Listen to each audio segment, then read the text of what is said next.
We got him on the line now. Joining us right now from ESPN is Jeff Carlisle. Jeff, welcome again, my friend. Anthony, how are you, man? Very good. Yourself? How's the summer been for you? Busy.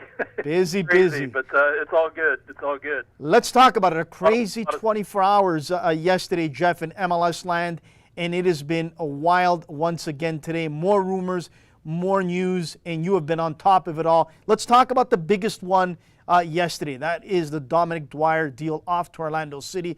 I got to tell you, Jeff, I was surprised, floored at the amount of money, and then the reception at the airport. Wow. Let's talk about it, and let's get your thoughts first and foremost, Jeff, on why Sporting Kansas City decided that they would be okay to let Dom go, and especially to Orlando City, that is a team on the rise. Yeah, well, I mean, it was all about contract. Kansas City was trying to renegotiate Dwyer's deal, and the two sides couldn't meet. So, whenever that happens, I think the team a lot of times is caught between a rock and a hard place. What do they do? Do they just let the contract run down? Do they try to get something for him? And so, Peter Vermes ultimately decided to try to cash in, and man, cash in he did. I mean, $1.6 billion in allocation money. I mean, that is going to give Sporting Kansas City just tons of flexibility in terms of the salary cap for years to come. And I mean, I think it comes at a little bit of a cost. I mean, Kansas City is having a great season, and now they've kind of disrupted their team a little bit. I mean, they're very high on Diego Rubio in terms of being able to take Dwyer's place, but man, it seems like a risk just in the context of the current season. But Peter Vermes has done this before. I mean, he's not been afraid to make deals in the past. I'm thinking about a guy like Teal Bunbury. He let him go. So, that was the decision that Peter Vermes made. And I think if you're Orlando, they've got to be thinking about the possibility that Cyle Larin leaves in the wintertime. There have been some more rumors today about potential deals. I mean, I've told that there are 3 different deals on the table at the moment, but Orlando is not looking to move Larin this season. They're going to try to hang on to him. I talked to Jason Kreis yesterday. He said this deal is all about now. I mean, they're trying to make a push for the playoffs. So that said, I think if they do lose Larin over the winter, man, what a terrific. I don't even want to say fallback position or plan B, because Dom Dwyer is a terrific forward in his own right. So I think it's just a great position for Orlando to be in, assuming that Larin leaves in the winter, which a lot of people think is going to happen. I think it's going to be sooner, to be quite honest with you, Jeff. And if it's not going to happen sooner, I'm going to be really shocked and surprised and dismayed at MLS for not letting it happen. I had that on my list to discuss that with you, but just a couple more things on Dwyer, and then we'll get to Larin, because I think it's important to discuss. To me, I trust Peter Vermes. If he feels that he can let this deal take place as he did, I trust his knowledge. He knows the league inside out. He knows his players inside out. That's one. 2, Jeff, your thoughts now on the pressure, the stress that Dwyer is going to feel to produce right away for Orlando, who wants to get into the playoffs. Now he's making big money. It was a big deal. This guy now is going to have the shot that I believe he's wanted for a long time. Yeah, I mean, he's a $1.6 million man. I mean, and he admitted that tag is going to follow him around. But, when I talked to him earlier today, he sounded very much at peace with it. I think he's obviously very familiar with the area, having played for Orlando when they were a USL side.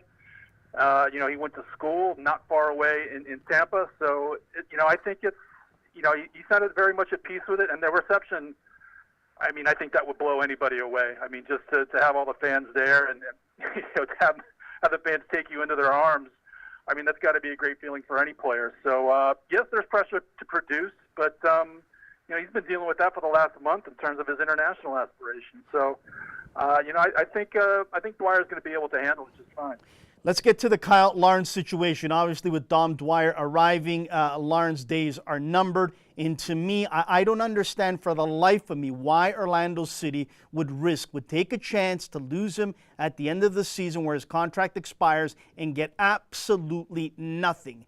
Besiktas has an offer on the table, a solid offer, and there is a couple others. Why not let this young man go to a Champions League team like Besiktas? Atiba Hutchinson, a fellow Canadian who knows Cyle quite well, can help him in the adjustment moving over there.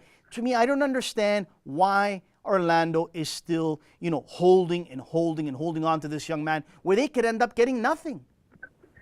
Well, my understanding is that his contract still has another year to run. I mean, maybe I'm misinformed, but if Orlando sells him now, they only get to keep half of the transfer fee.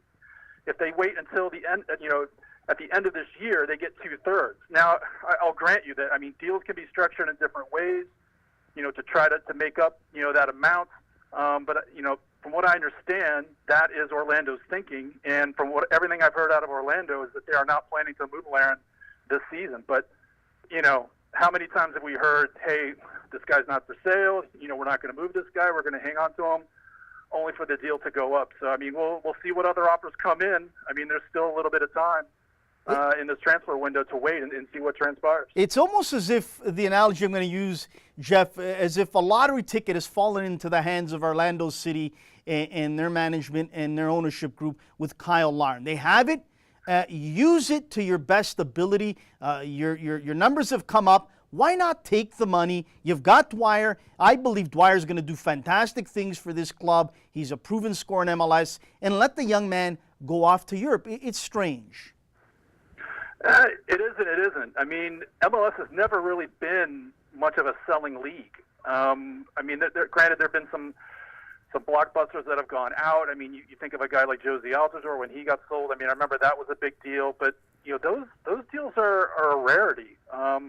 I even think about a guy like DeAndre Yedlin. I mean, it was, there was some mild surprise that, MLS would let this guy go. So, I think it's just a little bit of the psychology of the league at the moment. And, Orlando very much wants to make the postseason this year. Talking to Jason Kreis, he's like, I think these guys are going to combine together really well, when talking about Dwyer and Larin. And so, I mean, if he wants to maximize his odds of making the postseason, then he hangs on to both. Let's talk about Jonathan Dos Santos off to LA Galaxy. I think this is a great move for LA Galaxy. I like it. I like it that they're thinking not just for this season, but for next season. They're going to have to go up against LAFC and the attraction they're going to bring to that team. I like this move. Yeah, I mean, it does give them a little bit of a glut in the center of midfield, because they already had João Pedro. I mean, I'm not saying that João Pedro is as good as Jonathan Dos Santos, far from it, but just in terms of their roster and the spots on the field that they have covered, they do have a little bit of extra manpower, if you will, in the middle, especially when you consider that Jermaine Jones is going to be coming back soon. But it's certainly going to add some steel to their team. I mean, frankly, I haven't been that impressed by João Pedro. I mean, Jonathan Dos Santos is a huge upgrade. I think you get him and Jermaine Jones and obviously Giovanni Dos Santos on the field together. I mean, that could wreak a lot of havoc, and it would certainly add some defensive steel, I think, to that team as well. And they've needed it. I mean, when you think about all the inexperienced players that they've had to play in the back, especially at the outside back position, I mean, that's having someone in midfield that can actually blunt attacks and prevent them from getting started, I think is going to be a huge asset for LA. So I think this is a great deal. It was rumored back in January.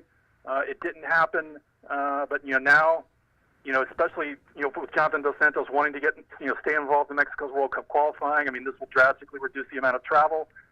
So I think it's a win-win for all involved. You were all over this next one, and good work on doing the part with Stefan Ager, I believe you say his last name, the German midfielder to Colorado Rapids. Tell us a little bit about this, and if you like this deal as well. Yeah, he's a winger. Definitely more of an attacking force. And let's face it. I mean, Colorado needs players like that. He was a casualty of the whole 1860 Munich debacle, where they got relegated to the third Bundesliga, but then they failed to file the paperwork, and that created just a disaster situation where they got relegated down to the Regionalliga. So I mean, it's a little bit of a fire sale for 1860 Munich at the moment. And, Colorado was able to track that situation and make a pretty astute move. So, this is a guy with Bundesliga experience, even though 1860 Munich was in the second Bundesliga last year. He was with Eintracht Frankfurt, Arminia Bielefeld before that. So, this is a big move. Not a big move, but I think it's a positive move for Colorado in a season where, I mean, let's face it, they've really struggled. A couple quick hits, and then we'll let you go. We know you're a busy guy, Jeff. Let's get your thoughts on what the buzz is, what you've heard in the last month or so since up here in Canada, the Canadian Premier League has been given its birth and ready to rock and roll, hopefully, in 2018. What are the people saying out there at the MLS offices? What are some of the GMs and MLS clubs saying, if at all, anything? You know, frankly, I haven't heard a whole heck of a lot. I mean, I think it's, a great development for Canadian soccer. I think anytime you get more players, more teams in the professional ranks, I think that's a positive thing. We'll see, whenever these leagues get started, you hear, a lot of platitudes about owners in it for the long haul. I mean, that's what we're going to have to wait and see. I mean, we've seen it in the lower leagues in the United States. We've seen it with women's leagues here. So it's, talk is one thing, action is another. So certainly from afar, I'm hopeful that, that this league will establish itself, gain some stability, and really be a boon to player development for Canadian soccer. Lastly, before we let you go, Jeff, the Reggae Boys, do they have it in them to pull off the massive upset and beat USA today? I got to tell you, watching the group stages and the games that they played, I was not impressed. And then against Canada, of course, they put on a different gear, another switch, and they get off to the final. What's your thoughts on the game tonight? It's going to be tough. It's going to be a tough battle. Obviously, Jamaica has some confidence from beating the U.S. 2 years ago. And certainly in this tournament, they've got a ton of belief as well. They played Mexico twice and it didn't lose either time. So, they know what they're about. They know they need to be solid defensively, strike quickly on the counter through guys like Darren Maddox, and then hope that their goalkeeper Andre Blake just doesn't, plays another blinder. That's been a very successful formula for them. So certainly they can win it. I do think the U.S. is going to prevail. I think certainly the U.S. team is a little bit more able to play a brute force style, if you will, if that's what the game calls for. And certainly I think they might need a little bit of that tonight against Jamaica. Jeff, thank you so much for making time as you always do. You're always gracious. Enjoy the game tonight and really appreciate, again, you taking time out of your busy schedule to join us, my friend. Anytime, Anthony. Take care. That is Jeff Carlisle of ESPN. Love having him on. He's such a class act, a gentleman, and a scholar of the game. He knows the MLS league and the leagues worldwide inside out. He's just a breath of fresh air to have him on. We're going to take a commercial break, and we'll come back in 2-3 minutes. We'll go to Kansas City to talk with Steve Brizendine of MLSsoccer.com. Get his thoughts on the Dom Dwyer deal. Massive one. And the legacy that he left behind in Kansas City. Here's a guy that was always fantastic, and we'll get it from Steve on and off the pitch. Did a lot of community work, did a lot of great work on the pitch, always kept his mouth shut. But we hear from Steve. He is there day in, day out at games, trainings, you name it. Steve is the man to talk to about this big trade. In a couple minutes right here on Red Cards. Stay tuned.